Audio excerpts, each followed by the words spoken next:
un altre concepte per la motivació. Parlem que sense motivació, sense emoció, no hi ha aprenentatge. A veure com ho fem. Possiblement necessitem el cap, tenim les mans i el cor, no?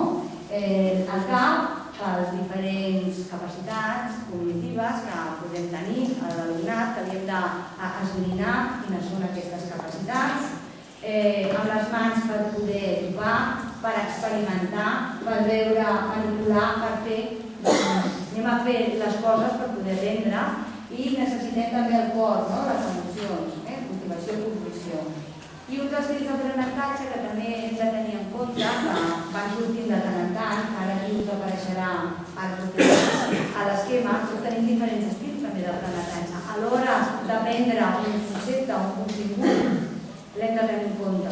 Què podem fer els docents a l'hora de motivar l'alumnat, quines estratègies i l'alumnat quines habilitats pot tenir? Senzillament, hi ha molts autors que parlen, què podem fer?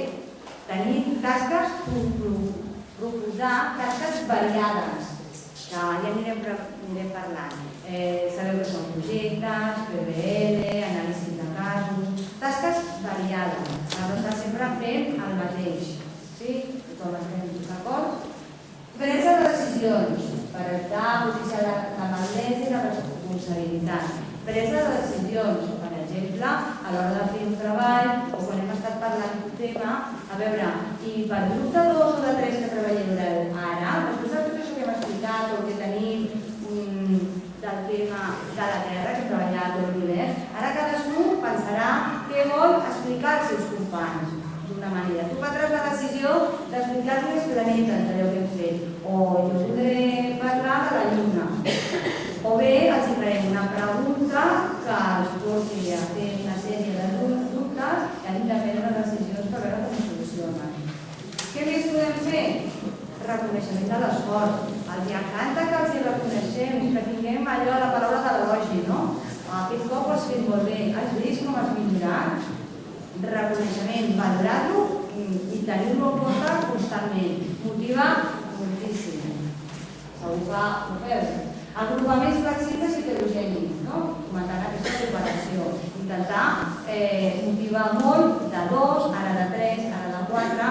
Anem canviant els grups, els farem heterogènics, els farem aleatoris, però intentarem canviar sempre de grups i de manera d'agrupaments. Podem fomentar l'autoavaluació, la heteroavaluació o la coavaluació. Això a vegades sobta, perquè amb els nans que a vegades no es coneixen i de sobte li dius vosaltres us ensenyaré a autoavaluar-vos i a avaluar el company. I ho farem, possiblement, si voleu per començar, qualitativament. Després ho farem quantitativa. S'ha d'explicar. I de seguida potser algú sortirà i dirà jo posaré un 10. No t'he explicat de quina manera ho farem. I de seguida ho entenen. Si ho poses en pràctica quan has explicat breument, doncs ara ve un company i ens explica una cosa. Valorarem doncs si s'ha explicat pausadament, la manera de l'edició, si ha explicat bé. Només valorarem 4 coses. Una rúbrica així és una mica d'estar per casa. De seguida veus si ho han entès o no. A veure, aixequeu la mà. I si ens posaríem quantitativament, seríem de 0 a 5, un 7. I vas veient com has tocat la mà. Potser era un 8, i m'aixeco amb vosaltres, entre tots així, que us sembla un 7 i mig, i el grup, ell mateix, s'autoregula. És a dir, entén com ho ha explicat el company donar-li aquesta petita rúbrica i com participa a poc de l'avaluació, autoavaluació i la heteroavaluació entre tots. Ara anirem veient més exemples. I programen segons estils i ritmes d'aprenentatge.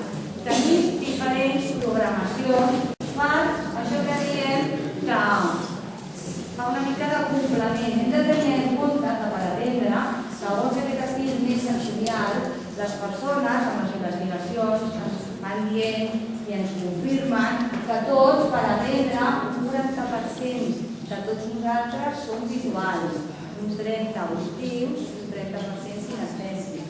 Això ve a dir una mica allò que us estava explicant, que, clar, si som molt visuals, possiblement, doncs, presentarem molta continguts i molta matèria amb imatges, fotografies, vídeos, a vegades aquestes persones visuals dient mira quina música com sona, mira, això ho podem tenir en compte amb nosaltres, no com ens expressem a vegades. Mira com sona aquesta música. Diem mira, és a dir, nosaltres la veiem a dins del cervell. O com em sona. M'agrada el to d'aquella locutora, perquè té un to molt agut. M'agrada. És a dir, és una persona molt auditiva, no? Que percep el to de veu. M'agrada el to greu d'aquell professor, m'agrada. L'escolto i possiblement, només amb aquell to que ja m'agrada, possiblement mentre m'he ho estan explicant. Som així. I els més sinestèsics, que n'hi ha uns 30%, imagineu-vos els nanos, aquests que els agrada tocar. Tenir emocions, sentiments a l'hora d'aquell aprenentatge que m'emocionen perquè recorda tal fet, doncs aquests nens també necessiten moure's, no? Aquests nens que, vinga, vés a portar això, consergeria, torna, vés a portar el paper perquè és que necessita moure's, no? I dins de l'aula 6 hores, molts d'aquests nens que no poden, és impossible. Si només ho fem d'una manera auditiva, asseguts a la cadira i escolta. 1 hora, 2 hores, 3 hores, només auditivament. Són reflexions que hem de fer, no?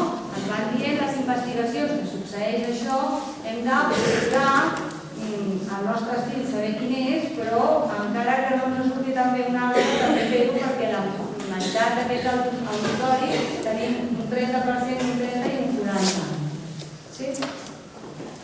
Si seguim una miqueta més endavant, podem dir que totes aquestes teories, aquesta teoria de les intel·ligències múltiples, el concepte de competències bàsiques, que ja us he explicat, que possiblement es van a fer discussió fa més de 10 anys, no hi ha res que es pugui inventar dins de l'aplicació didàctica de l'aula, sinó que són plantejaments socioconstructivistes de diferents psicòlegs pedagogs del segle passat, que ja tots coneixem i que funcionava molt bé, des de Vygotsky a un estat de desenvolupament proper de tothom que sabem, que coneixem, que existeix i que hem de tenir en compte aquest concepte per l'aprenentatge cooperatiu, per exemple, el Zuber per l'aprenentatge significatiu.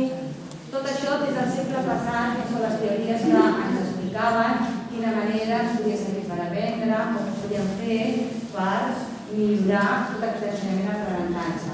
Patrick, Montessori, Goldberg, com el sistema escolar, Lectoris, centres d'interès, projectes. Podem dir que tota aquesta fundamentació teòrica hi és i no s'inventa res, sinó aprofitar tot això que ja existia, actualitzar-ho al segle XXI i utilitzar-ho. Què podem dir? Els decrets aquests competencials sempre ens diuen, al primer punt, vaig realitzar l'aprenentatge i tothom, i això com es fa ja des de fa 10 anys. És impossible, si tinc 35 a l'aula, si en tenim 40. Com pots realitzar l'aprenentatge i ens quedem amb aquella por, amb aquella boixa i ja està, d'aquí no sortim, i ens ho diuen. I en aquest petit apunt que ens diu que no se'n recorda de massa coses, no? Que no se'n recorda. Possiblement, a tots els grups es passa això, hi ha diferents nivells, tots són diversos, hem d'acceptar que tenim diferents intel·ligències, aprenem de diferent manera, una mica més lent, més ràpid, ens agrada treballar en grup, ens agrada treballar sol, tot això ho sabem, són diversos, són diferents, la complexitat hi és. Jo us vull dir que fa més de 10 anys, quan ja vaig començar a aplicar una l'aula fort, va ser quan estava de doctora d'aula d'acollida secundària. El 2004 estaven arribant alumnat nouvingut, us imagineu aquella època que venien a més de la zona del Baix Llobregat, anaven venint al gener, al febrer, al març, ara llengua romànica, ara romàniques, ara... El 2004 i el 2002 era... Ara hi tornem. S'ha calmat. La temporada segueix. Bé, nosaltres ens ha durat una mica, però clar, s'havia d'obrir una hora d'acollida, s'havia d'obrir 2 i ens enganxava una miqueta fora de lloc, no secundària, a veure com s'organitzava tot això.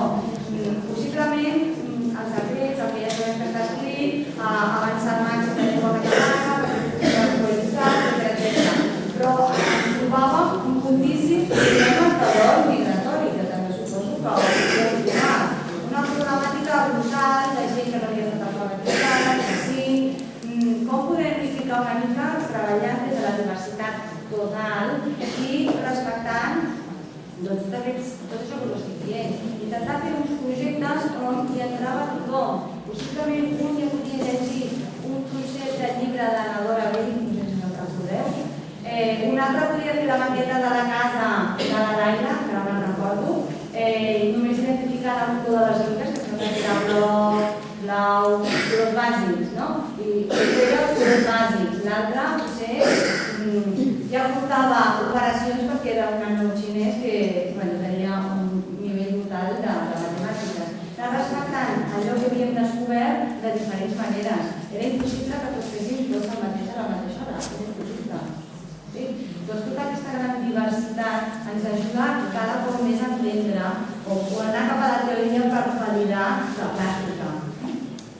Bé, aquest aprenentatge significatiu i contextualitzat, que també ens ho diuen els decrets des de fa més de 10 anys.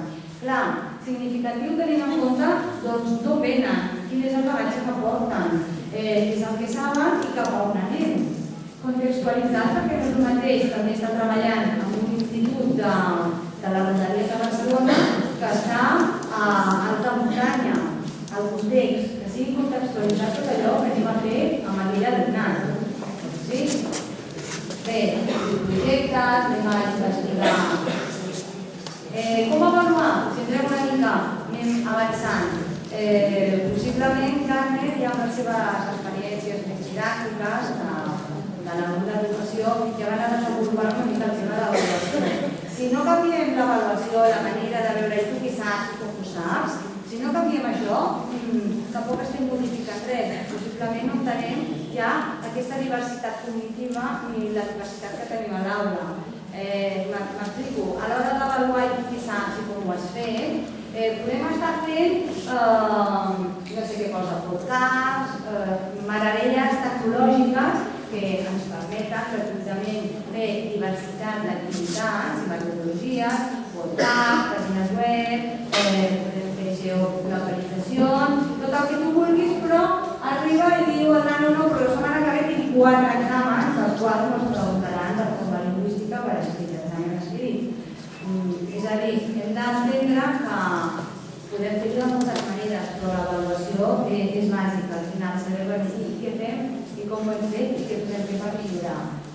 Aquí el rol del professor no m'aturaré massa perquè en si està molt decretat també i sabeu que si volem que l'alumnat tingui un autoconeixement, que es conegui, que desenvolupem una intel·ligència intrapersonal i després la interpersonal, l'empatia, l'altruisme, doncs el professorat també ha d'anar alhora. El rol ha de tenir un autoconeixement, conèixer les seves potencialitats, saber quin estil té, si és més visual, auditiu, conèixer a si mateix, fa en paral·lel, treballar en equip, cooperatiu, si podeu treballar en xarxa, millor, si podeu, jo us aconsello participar en algun projecte col·laboratiu, com hi ha hagut molts com Espurna, com que siguin telemàtics, doncs ajuda a avançar una mica a entendre a fer les coses potser de diferents maneres dins del vostre àmbit.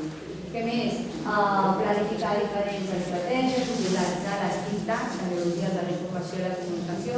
No en parlarem massa, però ens ajuda molt a poder diversificar les activitats d'una manera, de diferent manera, diguem. També us aconsellaria que poguéssiu autoavaluar, no? És interessant fer diaris reflexius, com ho he fet, què puc fer per millorar. Tot això que estem dient a l'hora d'aplicar-ho a l'aula, nosaltres també ens ho podem aplicar. Què més? Activitats d'aprenentatge i a mesura que anirem avançant. Com identificar intel·ligències? Una mica, breument.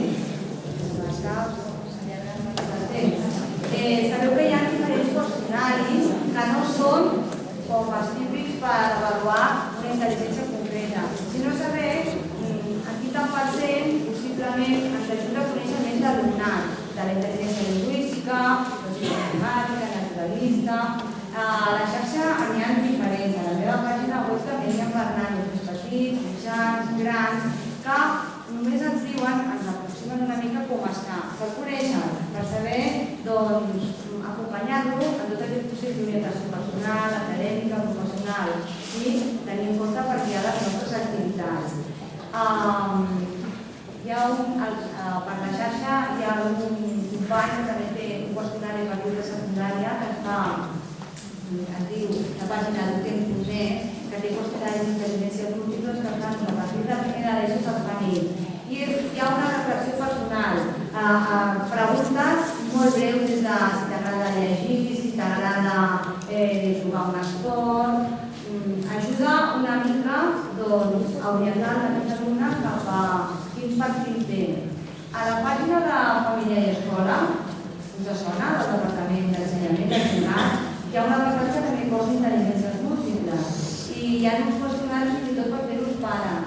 Els pares han fet els seus fills. Per veure quin perfil tenen, doncs teniu en línia uns qüestionaris molt breus que poden orientar les famílies que ho podeu fer també vosaltres. Són petits qüestionaris que ajuden. El més bàsic a l'aula és observar. Penseu que amb l'observació ja des de ben petits, a infantil, primària, secundària, com actuen, quan en el moment que han de fer alguna feina no l'estan fent, que coses que són conductes disruptives però no toquen, possiblement que li agrada fer molts sorollets o li agrada tararejar, ja ens donarà la idea de quin potencial té.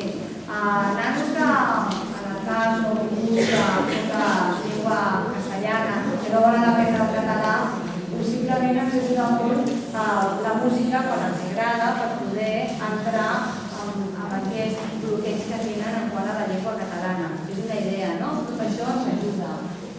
La metacognició, entendre com aprenem, de quina manera. Els nanos també necessiten ajuda de tenir diferents tècniques que ells van buscar la seva. Si són més auditius, potser es llegiran les coses, se l'escoltaran, si són més visuals ho pintaran, o aquells que necessita caminar per aprendre el concepte, necessita moviment. És bo que els acompanyem. Sí? Si seguim, ens podem preguntar alguna experiència que valora l'alumnat de l'universitat.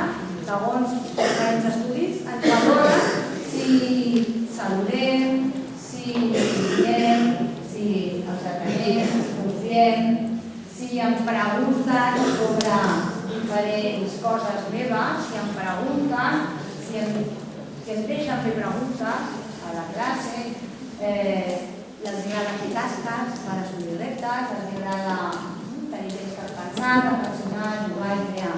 Si tot això és cert, ho proveu de deixar-nos reflexionar.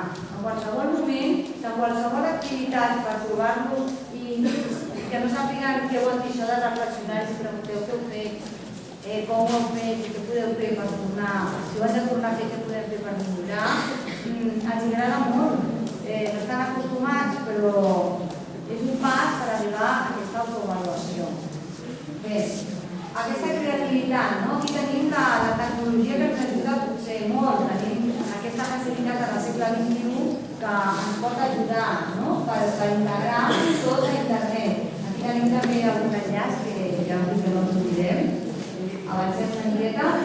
Ens diuen alguns estudis que persones creatives, que són de diferents cultures, àmbits, temps, com Einstein, Maria Curie, Picasso, aquestes persones creatives, totes han coincidit amb el següent. Tenen un gran autoconeixement i autoconfiança. Veieu com es va relacionant tot?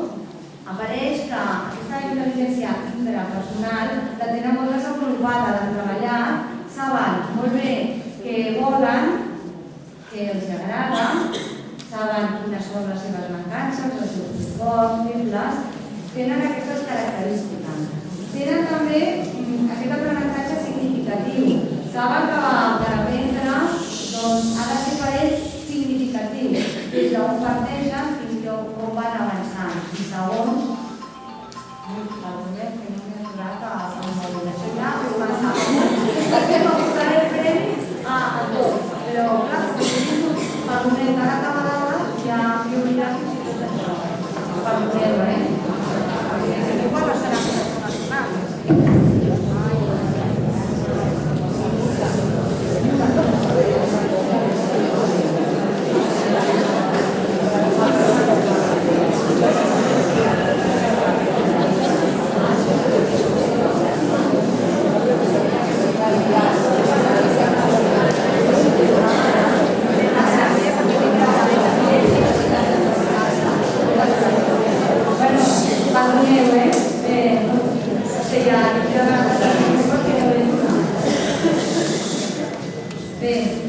Doncs sí, veieu que va molt dins tot això que us explico, no? Aquestes persones, si totes destaquen per aquestes característiques, ens surt que tenen aquesta passió pel treball, aquest treball per projectes amb objectius concrets que volen arribar a aquests reptes, volen proposar solucions a qualsevol repte i sobretot tenir aquesta gran concentració d'atenció. Si aconseguim amb l'alumnat tot això, potser desenvoluparem aquesta creativitat que ens ajudarà molt per a aquest aprenentatge. Què podem fer? És allò que us deia. Si diem que tenim uns grans models del segle passat, els adaptarem en aquest segle XXI. Que tenim uns grans models, adaptar-los per poder ser protagonista de l'alumnat. Això que us deia de l'avaluació. Si tots entenem que ho podem fer de diferents maneres, que intentarem desenvolupar totes les intel·ligències, a l'hora de demostrar allò que sap fer o que sabem fer, l'avaluació és el primer que hauríem de reflexionar. Com ho fem? Aquí us parlo del portafoli, sabeu de què es tracta? Aixequeu la mà si heu practicat o heu fet utilitzant el portafoli com a eina d'avaluació. Molt bé, gràcies. Bé, és un exemple com a eina d'avaluació, es pot utilitzar. És una eina que es tenen en compte quan tenim en compte totes les intel·ligències i a més hi ha aquesta reflexió. De què es tracta? És una més d'avaluació, no és l'única. Ens parla molt en tots els seus projectes en l'ARME, que també l'ha utilitzat, s'utilitza des d'infantil, primària, secundària, en el món adult, a la universitat, portem ja molt de temps avaluant en portafolis des d'una assignatura on el 70% de la nota és aquest portafoli. És a dir, aquest instrument d'avaluació és una col·lecció d'evidències. És a dir, una col·lecció és un recull d'activitats, vídeos, coses que he anat aprenent, en el cas d'una assignatura o en el temps que li pot demanar d'un trimestre, d'un període, una col·lecció d'activitats, tot allò que s'ha anat fent, que he vist, que li ha interessat, es col·leccionen, s'endrecen i es reflexionen. Totes. L'ànima d'aquest instrument és la reflexió. Llavors s'ha d'ensenyar molt a reflexionar. Què he fet, com ho he fet, què potser per fer millor i possiblement em faré una lògica d'avaluació, d'acompanyar tot aquest procés, que és el que vull que es tingui en compte. Si partirem dels objectius, què milloraré i com ho faré. Doncs podem utilitzar aquesta eina com és el portafoli. Això que us he dit que és una col·lecció de treball, activitats, evidències que hem fet a classe, que hem trobat fora del context de l'aula, que reflexionem i ens serveixen per avaluar-nos. Sabeu que es pot avaluar amb una rúbrica, que és una graella, on indiquem què és el que volem tenir en compte a l'hora de